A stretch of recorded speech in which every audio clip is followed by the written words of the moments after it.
நாகர்கோவில் மாவட்ட ஆட்சியர் அலுவலகம் அருகே சாலையில் திடீர் பள்ளம் ஏற்பட்டுள்ளது. இது பற்றிய கூடுதல் விவரங்களை நமது செய்தியாளர் வேலாயுத பெருமாளிடம் கேட்கலாம். வேலாயுத பெருமாள், திடீரென பள்ளம் ஏற்பட்டதற்கான காரணம் என்ன? முழு விவரங்களை பகிர்ந்துக்கங்க. கண்டிப்பாக. அதாவது குமரி மாவட்ட தலைநகராக இருந்து வருவது நாகர்கோவில் மாநகராட்சி.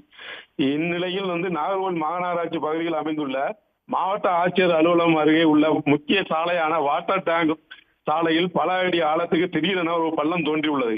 இதனால் இப்பகுதியில் விபத்துகள் ஏற்படும் சூழ்நிலை ஏற்பட்டுள்ளது. இந்த சாலையானது மிகுந்த போக்குவரத்து நெருக்கடி ஏற்படக்கூடிய சாலையாகவும், மேலும் மக்கள் அதிகமாக பயன்படுத்தக்கூடிய சாலையாகவும் இருந்து வருகிறது. இந்த பள்ளம் எதனால் ஏற்பட்டது என்பது தெரியாத காரணத்தால் அப்பகுதியில் உள்ள மக்கள் வாகன விபத்துகள் ஏற்படாமல் இருப்பதற்காகவும் அப்பகுதியில் உள்ள பள்ளி மாணவ மாணவிகள் செல்லும் பொழுது அந்த பள்ளத்தில் விழுந்து விடக்கூடாது என்பதற்காகவும் செடி கொடிகள் மற்றும் பல சாதனங்களை அந்த பள்ளத்தை சுற்றி அமைத்து பாதுகாத்து வருகிறார்கள், எச்சரிக்கையோடு இருப்பதற்காக.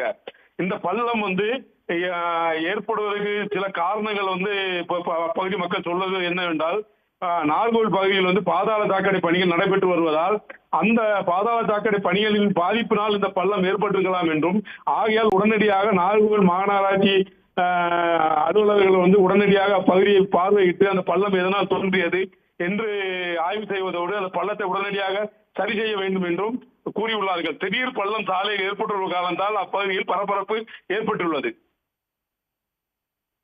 விவரங்களை வழங்கியமைக்கு நன்றி வேலாயுத பெருமாள். உடனுக்குடன் செய்திகளை தெரிந்து கொள்ள சன் நியூஸ் பெல் ஐகானை கிளிக் பண்ணுங்க.